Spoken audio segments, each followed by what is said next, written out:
Hello po Maria. Ito nga pala ang aking in-order na notebook na writing para sa grade 1. Umorder kasi yung kaibigan ko sa akin ng notebook na writing notebook. Kasi sabi ko, mas mura sa akin, kaya umorder siya sa akin.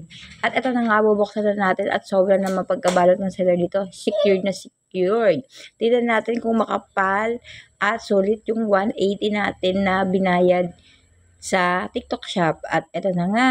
At ayan, mukhang maganda siya at buksan natin at malalaman natin kung talagang maganda siya. At bilangin muna natin kung 10 ba talaga sa halagang 180. May notebook ka ng writing sa labas, 35 yan. Sa TikTok shop, 80 lang ang isa. Tingnan nyo naman, ang ganda ng quality at sobrang kapal. At meron pang mga multiplication table at ABC. Bagay na bagay sa mag-grade 1 yung anak. Yun lang, bye-bye!